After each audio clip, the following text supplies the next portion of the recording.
I'm your host, Elite Wages, and this is the final episode before the NFL season kicks off on Thursday. Two little announcements before we get into the fantasy football episode, which is probably going to be my favourite episode of the lot so far. The first one is going to be a little bit of a schedule announcement. So obviously going forward with the NFL starting on Thursday, obviously EPL is normally every weekend, but obviously international break this week, so there's no EPL this week. The schedule is going to change a little bit, going forward. So my new show schedule is going to be NFL. It's going to be every Wednesday, and Premier League and EFL, EPL is going to be every Thursday. So we're going to have Wednesday and Thursday episodes every week. Obviously, across the two episodes, I'll be breaking down all my best bets, and the best fantasy options for the Fan Team weekly contest, and obviously the season-long contest for both sports, NFL and soccer/football. So there's the schedule announcement done. The next one is the big one. That's the giveaway winners. Obviously, I mentioned, I think it was over a week ago now, that I'm going to be giving away 3 free tickets into the fantasy contest over on Fan Team. All you have to do is like, retweet, and comment NFL. We've got 27 here. So I'm going to get the random number generator. I'm just going to give me notes out as well really quick so I can write down the numbers. So I'll spin this. How many did I say? Was it 27? 27. So I'll spin this. So 1 to 27. I'm going to spin this 3 times. So first number 5. Second number 10. Third number 21. So those are the 3 winners. So let's go across here. Go on the post, and we'll put it on a generic sort of setting for each comment. Let's put it on. How do we change the thing here? Alright, so we'll go down from top to bottom. So you sort by likes. I've liked every single one, so all should have 1 like. Oh, he's got 3. Right, okay, we'll do it from relevance. Right, relevancy, there you go. Right, so the first number is number 5, so we'll go 1, 2, 3, 4, 5. So I'm going to retweet that comment there. So Cal Brooker, you're the first winner. 6, 7, 8, 9, 10. Fake Football Coach, you are the second winner. And then 21, so 10, 11, 12, 13, 14, 15, 16, 17, 18, 19, 20, 21. So Liam Manion, I think that's how you say your name, you are the third winner. So I've retweeted all 3 comments, and you are the 3 winners. So if you have been retweeted, get into the DM, slide in the DMs, and I will probably need your Fan Team ID. And I'll get those tickets sent over to your accounts as soon as possible. So congratulations to the 3 winners. If I can see them again here, but I can't. So the 3 winners, there you go, they are Carl, Fake Football Coach, and Liam. You 3 are the winners, so congratulations. Continue listening for my best options for the fantasy season-long contest over on Fan Team. So jump over to Fan Team, and we're going to go for the NFL regular season 2025-26 season-long game. £10 entry. So those guys that won the 3 free tickets is going to be for this contest here. So obviously I'm going to be breaking down my favourite players from each position based on a number of things from last season stats, and just a bit of general knowledge from the past couple of seasons that they've been playing. Who's the premium picks, who's the value picks. A little bit, touch on sort of who's going to be the higher owned in ownership levels and things like that. But I will be using Fantasy Pros and their website as well to show you a little bit about stats from last season and things like that. So we're going to start off with a little bit of a few strategies, if you like. First one's pretty obvious in terms of trying to save money for a lot of those higher valued players. Obviously the there's a lot of emphasis on running quarterbacks and things. Quarterbacks that can run tend to get you a lot more points. Other strategies include projections and things from last season. So how a particular player was used, how often they were used could be key, and obviously finding a differential player based on those things is obviously crucial as well. High percentage players, so players that are sort of guaranteed starters rather than fringe players within the team. Guys that are going to be the main sort of player in that particular position as well. I tend to look for, so there's no sort of backups and things like that getting rotated in and out of the games. Obviously that means snaps lost means yardage lost, points lost. Obviously, as I mentioned, dual threat quarterbacks have a higher upside in the game. You do get 1 point per yard rushing yard and 6 points for a rushing touchdown as well. So in the passing scoring system, it's a little bit lower, so you do get the double chance of scoring points. And obviously the higher in demand, which again I'll go through ownership again as well. I see a lot of people liking to double stack the quarterback and a wide receiver. So again, don't be afraid to double stack a quarterback wide receiver duo. You do get 4 points for a passing touchdown, and you get 6 points for a receiving touchdown. So getting 10 points for a touchdown between the two, obviously a lot better than 4 or 6 individually. But again, it's not a necessity. I think there's a lot of good quarterbacks that can get you a lot of high points. Joe Burrow being one of those. He's not really a runner, but he is a very high volume passer. The team obviously is revolved around him passing the ball, so he can be one of those players that can get a lot of points just through the air, and take away the rushing yards from a lot of other players. But ultimately, I think it comes down to identifying key areas to save funds.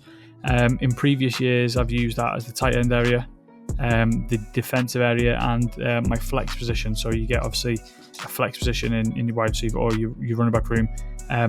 Tight ends aren't prolifically known for scoring high scoring outputs, so that might be an ideal area to focus on saving money. Defensive and special teams, it's a very similar story. That obviously they're not likely to keep a full team out the end zone for the whole game, and score 3 pick sixes. So that's another area where I would tend to try and save a little bit of money, but at the same time there's good value in some good defenses too. So we're going to start off with the quarterback position, everyone's favorite position. As I said, majority of the time people pick they select the best dual threat quarterback. So Josh Allen, Jackson, Daniels obviously being the 3 highest valued players, all very good through the air, all very good on the ground. Jalen Hurts is another one of those. Kyler Murray also another. So we've got some very high end valued players, but again, the boost of having a run game and a passing game makes it hard to pass up on, with potentially more points to be made.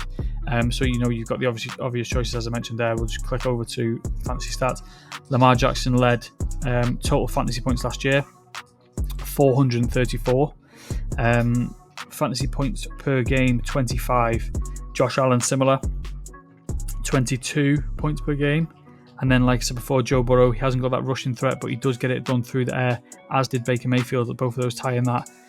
Jaden Daniels, 21.5, averaging as well. A lot of other ones you can see there.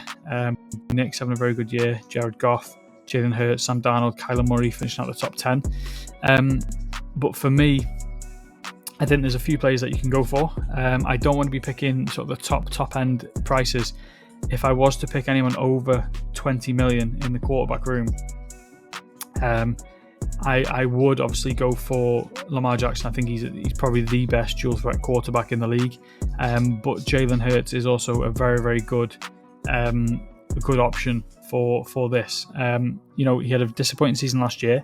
He still managed to finish in quarterback 6 in fantasy. Did he? No, where is he? Quarterback 8 in fantasy last year, averaging 21 points per game. His rushing floor is virtually unmatched. 150 carries. Can we see carries here? No, that's passing stats, so you can't see that. But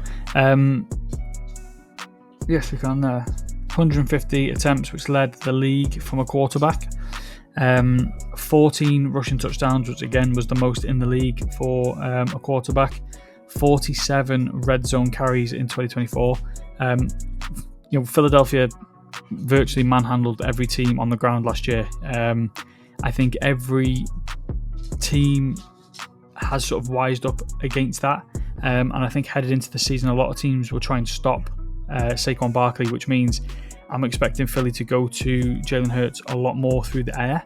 And obviously he had a down year in the air, under 3,000 total throwing yards. But mixed in with the rushing yards, he can have the potential to blow up in any game, basically. So he's got two really solid receivers to throw to, and he's obviously got very good rushing potential as well. So I'm expecting him to get back into his 2022 level where he was quarterback 1 overall. So Jalen Hurts is probably one of my go-to guys. Obviously, like I said, Lamar Jackson, you can't really go against Lamar Jackson. Almost 1,000 yards rushing, 25 points per game fantasy, but only got 4 touchdowns last year on the ground. But again, 41 touchdowns through the air, just 4 interceptions. So a very, very solid year for Lamar Jackson. So out of the sort of the premium picks, if you like, they're the two ones I would go for most. Another one that is being really, really overlooked and, in my opinion, undervalued. You can see here I'm going through a lot of pages to get to this guy. You're not going to be surprised when I say his name. Where is he? Is he here? There he is. Aaron Rodgers. $15 million for Aaron Rodgers. 2024. Let's have a look where he is. Aaron Rodgers, quarterback number 15 in terms of total fantasy points. Averaged only 15.7 per game, but he was a top 10 quarterback last year for passing yards and touchdowns. In my opinion, he's so much better at his age. He's so much better than all these quarterbacks above him in terms of the price comparison. He's priced below all of these, and the value potential of him being 15 million, and obviously you're going up to Lamar Jackson being 21.5, so 6.5 million less. I think he's got a huge amount of potential for good differential play and just a very good quarterback in general. He's very durable. He's played every game of the season in 10 of the past 13 years. He's never thrown for less than 3,695 yards in any of those campaigns. Obviously last year, 3,800, 28 touchdowns. He's got new weapons as well. DK Metcalf, Jonnu Smith, as well as a good pass catching back in Warren. Also got a lot of depth. Scotty Miller and Roman Wilson at wide receiver gives Rodgers more targets, possibly more touchdowns, and he could also possibly be on for his best season for a number of years. So if you want a value play, I'm going to go with Aaron Rodgers. And obviously, if you want to pick a premium, then it's going to be Lamar Jackson or Jalen Hurts. In terms of the running backs, that are priced very high, Saquon Barkley being one of those. Hard not to see why when he had a monster season last year. So just click to the running back. Saquon Barkley obviously led the league. Top 2, hence the reason why these are the top 2 price players. Obviously Jahmyr Gibbs as well, making up the 3rd spot. A lot of these players here have been priced accordingly. If you actually look at these, it's pretty similar to the fan team pricing in terms of the order. Saquon Barkley, Derrick Henry, Gibbs, Robinson, Jacobs being the top 5 on fan team and in fantasy pros as well. Obviously Williams, Achane, Cook, Taylor, it could actually be. So in terms of the premium picks, which I'm going to class as sort of, where should we go? Should we go 17 and above? So the top 5 will be the premium picks, in my opinion. I think any of these are solid options. For me personally, I'm not going to go for any of the top 3. I'm not going to pay 18.5 million for one of these skill players. Jahmyr Gibbs, for me, there's a little bit of downside for him with having a very good backup in David Montgomery there, which is also a top 20 running back. Derrick Henry, obviously, he has some stuff taken away from him with Lamar Jackson being able to run, even though he did have a monster season last year, 16 total touchdowns. Saquon Barkley, again, I'm expecting him to have a little bit of a down year this year, despite last year leading the league. So my first option in terms of the premium picks actually is going to be Bijan Robinson. I think Bijan Robinson is a really, really, really good, solid running back. As you can see, he's running back 4 last year, just under 1,500 rushing yards, 14 total touchdowns. Did get another touchdown in the receiving yard column as well. 280 total fantasy points, averaging 16.5. I think he's going to be a huge, huge asset for Atlanta next year. Obviously, I've mentioned in my future bets that Penix Jr. and Drake London are going to be a good rapport. But I think Bijan Robinson is tough not to pick. I think he's a very, very good, solid back. And as you can see as well, he's also one of the most used backs in the league as well. He's actually the 4th most used back in the league. So Bijan Robinson will be my first pick. Second pick is coincidentally going to be Josh Jacobs. Obviously, I'm a Packers fan. And I think our best offensive weapon is actually Josh Jacobs.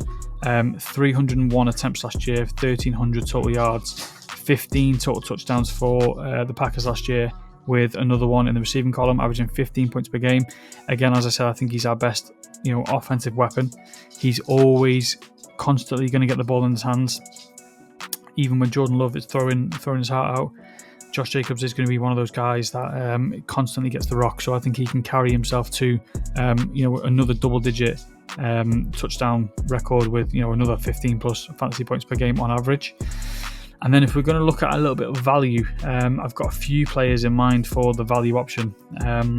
One of these you might not necessarily agree with. But for me, Christian McCaffrey, I think, is way too low priced. There's no way I think Christian McCaffrey should be 14.5 million. Obviously, he came off an injury hit season last year. But a lot of people are fading Christian McCaffrey after his injury hit year.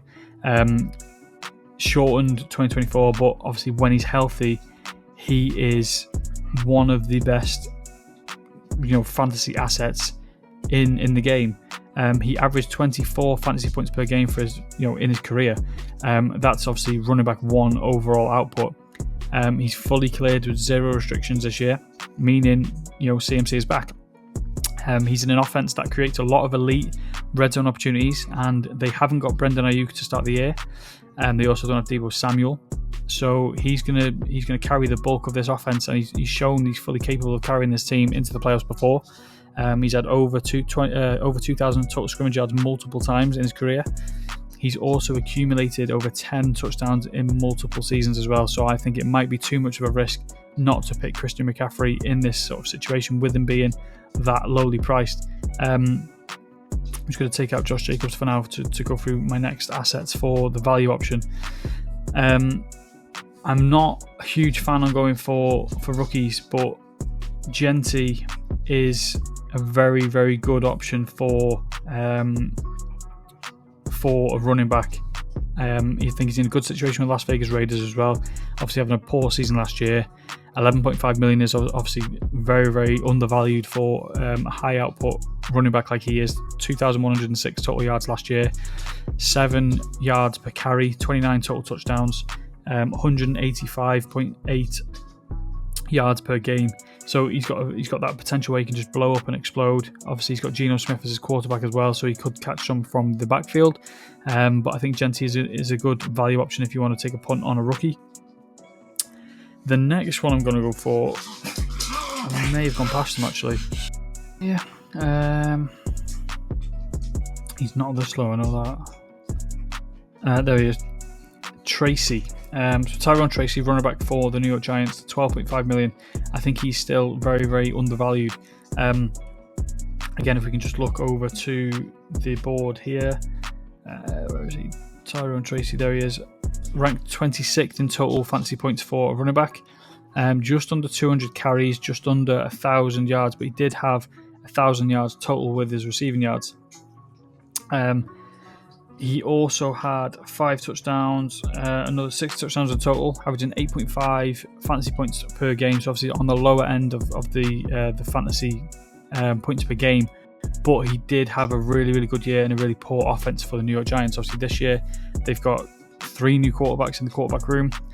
So if they do have any problems whatsoever, Tyrone Tracy is going to be the guy they go to carry it on the ground. He was very solid last year, very durable, pass out the backfield. Just a very good player all around, and I think he's a very good value option and a differential pick as well. Very undervalued based on the fact that he's running back 2, but injuries have now put him into running back 1, into the running back 1 bracket, and that's going to be Nick Chubb for the Houston Texans. Basically, Joe Mixon was quarterback 1. Joe Mixon is now out injured. Obviously, Nick Chubb was injured for the most of last year, so he hasn't really got too many stats, but he's been an absolute monster for the Browns in previous seasons, and now obviously he's going to be running back 1 for the Texans to start the year. I don't think he's a feasible player to sort of have throughout the season, but I think at 7.5 million is a very good option for a value pick if you want to try and add a few more higher value players across your team, basically. So Nick Chubb is going to be my final value pick for this team. I think I said before the quarterback was everyone's favourite position, but I think this one could trump that one. Obviously, again, being the premium picks, I'm probably going to go premium picks up to we'll say 15.5 million and higher be premium picks.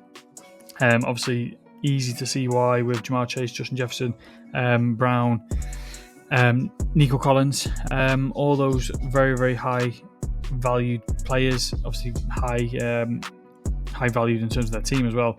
But again, they go down sort of in a similar order, in my opinion. So the top one being Jamar Chase, 16 points per game on average. Justin Jefferson, 12 on average, being the highest 2. Those 2 being the only ones to go over 1,500 receiving yards, both having 10 plus touchdowns, both 17 for Jamar Chase. So obviously it's hard not to pick Jamar Chase in that situation. Obviously we all know Joe Burrow is going to throw the ball a lot to start the year, but my first premium pick is going to be Nico Collins. Fairly simple reasons for this.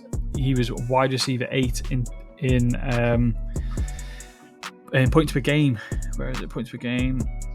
He was wide receiver 8 in total points per game last year. He actually wasn't. He was actually 5th. Oh no, yeah, 8th altogether. He was wide receiver 8 in points per game with 11.9. He only played 12 games last year. So obviously a full season projected him way higher. He had a 2.92 yards per route run, which ranked 3rd in the NFL. His efficiency, some very high stats for him throughout the season. I think next year is going to be huge for Nico Collins. He doesn't have Tank Dell. He's going to be out for the year. Stephon Diggs has moved on to the Patriots, and he's C.J. Stroud's clear wide receiver 1. It's not even close for his wide receiver 2 is still very much up in the air. So I think Nico Collins is a good option for a first sort of premium pick. My second pick, just under the premium pick, if you like, is going to be Drake London. I've obviously mentioned him on my future bets episode. Where are we for Drake London? Drake London there. So 16th for fantasy points per game with 10.6. 100 receptions last year. 1,271 total yards, 9 touchdowns. Top 3 wide receiver in all 3 categories. He actually earned the 3rd most targets in the NFL last year. Down the stretch, he came alive with Michael Penix Jr. He averaged over 100 yards and 13 targets per game with Penix Jr. He had a huge 36% target share with Penix Jr. as his quarterback. Obviously, Michael Penix Jr. was highly efficient in 2024 as well with good protection. Their O-line ranks inside the top 10 in many ranking charts. London had 100 catches last year in what was a bad passing offense at the time. He was the clear-cut number 1 wide receiver in this offense. He's actually got the exact same competition as he did last year when he hit that 1,000 yard and 100 receptions, as well as the same offensive coordinator who has relied on Drake London heavily during his time with the Falcons. So I think Drake London is a very, very good option for a wide receiver and at a reasonable price as well. And then the value pick for this area is highly known within the group chat. Priced way down in 6.5 million. Is when we get there, it's going to take us a long time to get there. 6.5 million. Next page, it's going to be Calvin Ridley. Now, Calvin Ridley is an excellent wide receiver. In 2024, he led the league in air yards last year with 1,883, but only 59% of his targets were actually catchable. So between weeks 8 and 18, he averaged 14 points per game on average. His upside is a lot higher. He gets number 1 pick Cam Ward, and obviously he was a top deep ball passer in college football last year. He's got no sort of target competition this season. He's got Tyler Lockett and Van Jefferson, both of those 32 years old. So Calvin Ridley is sort of the future for this franchise in the wide receiver room. At 6.5 million, I think he's really, really hard to pass up. But again, with us saving a lot of money in other areas, I think it's also hard not to pick CeeDee Lamb. Obviously, CeeDee being one of the best wide receivers as well in the league, had a really bad year last year with Dak out. 100 receptions, 1,100 receiving yards, with just 6 touchdowns, averaging 10.8. But the last time him and Dak were both healthy, he went for 1,700 yards, and I think he went for a good 15 touchdowns as well. So CeeDee Lamb is also looking very, very good within the wide receiver category. Picks in the tight end area, obviously, as I mentioned before, this is an ideal opportunity to save a little bit of money. But right at the top of that board is Brock Bowers. He is arguably one of the highest potential tight ends this season. Obviously, you got Travis Kelce, who always has the potential to blow up. But looking at Brock Bowers from last year, he was actually second. That's surprising. I thought he was first. But his receptions, 112 total receptions on 153 targets, so a very high potential there. High target package as well, with Geno Smith being his quarterback this year. 1,194 total receiving yards. Receiving yards. 5 total touchdowns. Averaging 8.9 receiving yards per fantasy points per game. I think this year he's going to have a higher year again. I think he's going to have a better year again with Geno Smith. Geno Smith is a slinger. He likes to sling the ball around. But he's just a very good quarterback. And I think Brock Bowers is going to be his go-to. He's going to be his safety blanket. He obviously has the potential as well to be that guy for the Las Vegas Raiders this year. So I think he's going to be a very good player. I think he's going to, even if you want to save a little bit of money in your wide receiver room, or maybe you want to play 2 wide receivers and a 3rd running back, he is virtually an extra receiver for a team as well. Going down to a bit of a value pick, so someone's way under that value. We're going to go for Darren Waller, 9.5 million. But again, he's supposedly meant to have retired. Hasn't happened. He's come back with the Dolphins. Obviously, Tua can be another guy that can throw the ball a lot. He's obviously got Tyreek Hill and Jalen Waddle. So his target share could go down a little bit, and obviously with him being out for a year, they could skip through his progressions a little bit. But he does have that potential to be a very explosive tight end, and as does Jonnu Smith. Obviously, as I mentioned before, Aaron Rodgers is now in the Pittsburgh Steelers. Jonnu Smith last year, let's have a look, he was 4th best tight end in terms of fantasy points.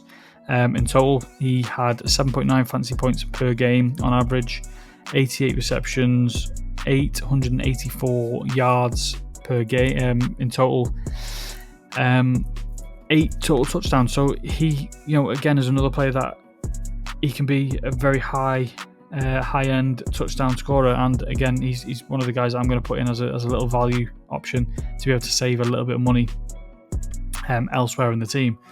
And that's virtually it. I think there's a lot of tight ends you could go for to save a little bit of money. But I think those are the best 3 options. They're probably the least most exciting area on the board. There's a few. I've actually got a few picks for this area, defensive special teams. The Eagles, the joint highest priced in this category. Obviously, if you save enough money around the board, you could get their defense. Whether or not it's going to pay off is another story. We'll have a look in terms of last season. I think they were actually the best defense in the league. Oh, they weren't actually. They were seventh. Okay, seventh best for the Philadelphia Eagles. 41 sacks, 13 interceptions, 1 defensive touchdown, which that's probably why they're ranked lower. No safeties, 7.9 averaging per game. So they did have a lot of low-scoring games, which is why they are top 10. So they do have the potential this year to be another one of those teams. Another one for me is going to be the Green Bay Packers, priced at $9 million. I actually like these anyway. Third best defense last year in terms of fantasy, 8.7 averaging, 45 sacks, 17 interceptions, 1 defensive touchdown. They do now have Micah Parsons, so I expect this sack column to go higher. I expect the defensive touchdowns to go higher as well, maybe even a few safeties. But I think they're going to be very, very good, and you can't really call them a value pick. But saving another $1 million there for the Packers is ideal. Going up again, 9.5. I actually thought they were priced the same, but the Steelers defense is always one of the best in the league. They were ranked 4th best last year, 40 sacks, 17 interceptions, 1 defensive touchdown, averaging 8.6, so very similar to the Packers. But I think if you want to save a little bit of money, you're going to pick the Packers out of those two.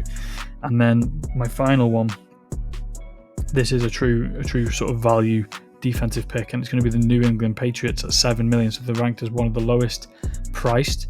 But I think they have a huge upside this year. They've boosted their defense from last year. They've added a few new faces. They were ranked as the second worst defense last year with only 28 sacks. What's that column there? Only 7 interceptions, averaging 3.7. But I think this year they've added a lot of new faces. They've obviously got Vrabel being their head coach, who's defensive minded. But their special teams last year were really, really good. They've also been good in pre-season, so I think at a value pick, you could potentially pick those, the New England Patriots, to keep a few games pretty close, low scoring, and their special teams can be a huge asset to a lot of teams as well. So a value pick in that area is going to be the New England Patriots, but for me, I think it's hard not to go for the Green Bay Packers. So basically, based off everything I've been saying within this episode, I think this is a pretty good winning team. Who's I just having there? CeeDee Lamb. I think this is a pretty good, winning team. Jonnu Smith being reasonably priced and a very high percentage pass catcher. Nico Collins being the number 1 guy for the Houston Texans this year, with no sort of competition for anyone taking his snaps or anything like that, or his yards. Same for Drake London, and CeeDee Lamb with Dak being healthy is one of the best receivers in the league. So those three I think are a very solid trio. Aaron Rodgers, very undervalued player in my opinion this year. He should be way higher, as I mentioned before. I think he's got. I think he's a lot better than a lot of people priced, sort of 1 to 3 million above him in the category. And obviously linking up with Jonnu Smith, I think he's going to be a very, very good asset to have. Bijan Robinson, number 1 guy, potential for running back 1 this year in my opinion. Christian McCaffrey, really low priced considering we all know what he can do when he is healthy. Josh Jacobs being the Green Bay number 1 guy, and in my opinion the number 1 offensive contributor for the team. And then we're going to go for the Green Bay Packers defense as well, which I think is going to be really, really solid this year. A lot of low scoring games in terms of their opponents, and the special teams looking up as well. So I think this is a very, very good team to pick for one of your tickets. So that's a little bit of a team reveal as well. And I think that is actually me done for this episode. We're all talked out. Basically down to there's not much to go off. But again, head over to Fanteam Sportsbook, a very, very competitive sportsbook for betting lines and markets. Head over to NFL, and the first one I'm going to go for is I'm going to skip this game completely. Well, for now, I'm going to skip this game completely. I probably will have a play in it, so make sure you check out the Twitter, drop me a follow and everything like that. But the first one I'm going to go for, I don't think they're in any particular order, but I'm going to go for, whenever I find it, the Arizona Cardinals. I'm going to click on that game. I'm going to go for the spread, so minus 6.5. So basically for them to win by a touchdown. The New Orleans Saints are having really bad quarterback issues, an aging roster all around, and I think the Arizona Cardinals are a really, really good high-powered offense with a decent defense. So I think they can win by a touchdown fairly easily in this game, based on everything I've been saying in the episodes prior to this. Another one I'm going to go for is the Steelers on the spread, which is going to be minus 2.5. So basically for them to win by a field goal. I think it's very similar. Obviously, Aaron Rodgers going back to his old team, New York Jets. The Jets aren't looking well. I think the Pittsburgh Steelers defense is very, very good, and I think the offense had a new look, and I think that can propel them in this game to get the win, first win of the season for the Pittsburgh Steelers.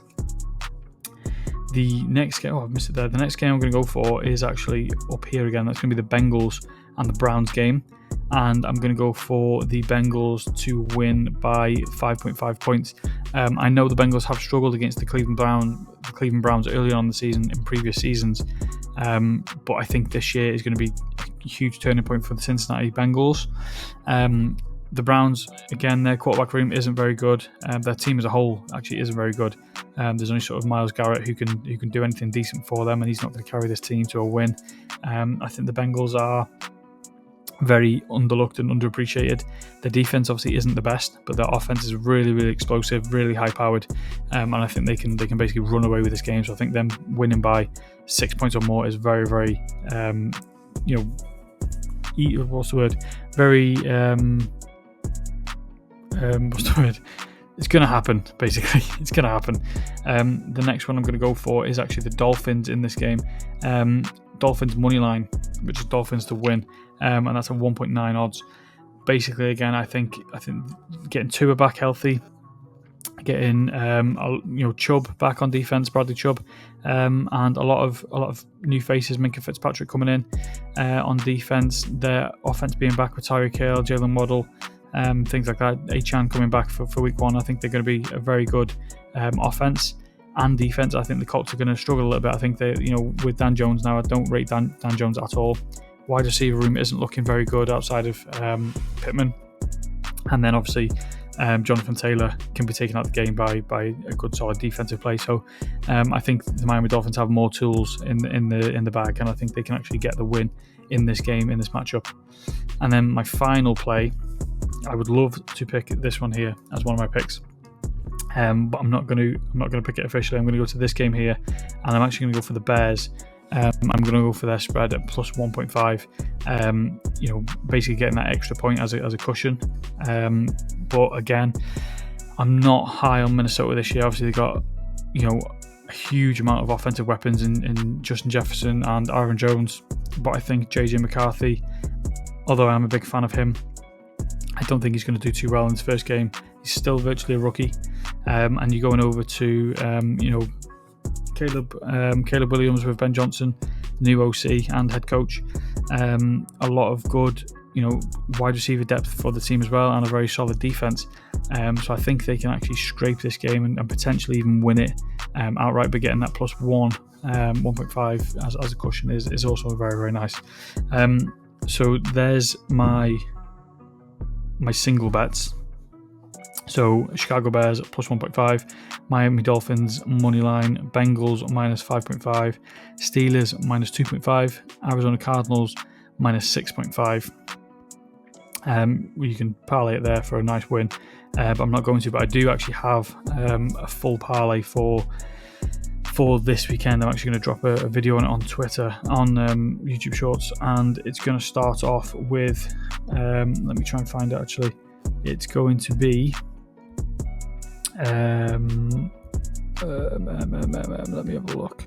It's got the Philadelphia Eagles as the first pick. Again, I said I wasn't going to have much on in this game, but I do believe that they win this game fairly easily. Obviously, no Minka Fitzpatrick now for the Cowboys. High-powered offense, high-powered defense. I think they can overrule the Cowboys in this game. Next was going to be the Bengals, obviously similar to what I said a minute ago about the spread, just taking them, to win outright. Again, similar for the Cardinals, similar to what I said a minute ago, just taking them to win outright. Pittsburgh Steelers again, just taking them to win outright again. We're going to go for the Washington Commanders. I think this is a mismatch all over the field. Commanders are way better on offense and way better on defense. Giants do have a decent defense, but their offense is lacking a lot, and I think the Commanders are a very high-powered offense from last year that can continue again into this year. And then, of course, it will not be a parlay if I didn't pick my Green Bay Packers. A lot of good weapons on offense. No sort of big names. Matthew Golden coming in from the draft. Josh Jacobs being running back 1. Jordan Love, a very, very good quarterback. Very solid defense last year. Add in Minka Fitzpatrick, I think it overruns this Detroit Lions team, so I think they can win outright anyway. And we're going to get that at odds of virtually 10. So £10 will return 100. So that's my parlay of the week. That's me done and dusted for this episode, the final episode of pre-season for the NFL. Obviously breaking down all my fantasy football selections for the fan team season-long contest. Premium picks, value picks, everything in between in every possession for this contest. Obviously, the little team reveal as well, giving away the tickets to these 3 guys here. So Carl, Fake Football Coach, and Liam. Get in the DMs and drop your fan team IDs, and I'll get those tickets sent to you ASAP. Also giving my best bets for the week as well. So make sure you drop me a follow, like and retweet this episode when it comes out. Like and retweet anything anyway. Drop me your favourite play for this week's betting slate, and obviously your favourite value pick and premium pick, and anything else for fantasy football. Any questions, anything like that, drop it in the comments. As always, head over to my Twitter, my YouTube as well. Do the same thing. Drop me a sub, like and retweet. Like, subscribe, share. Head over to my shorts, drop me a like on them as well. Watch some of my videos there, and just make sure you don't miss out any content that I'm putting out. So that's me done for pre-season. Obviously, again, mention the schedule changing next week to NFL on Wednesdays and EPL on Thursdays. So make sure you turn notifications on Twitter and YouTube so you do not miss a single episode for either one of those sports. So that's me done and dusted. Good luck to everyone that's betting or playing fantasy football for the upcoming NFL season, and I'm going to catch you later.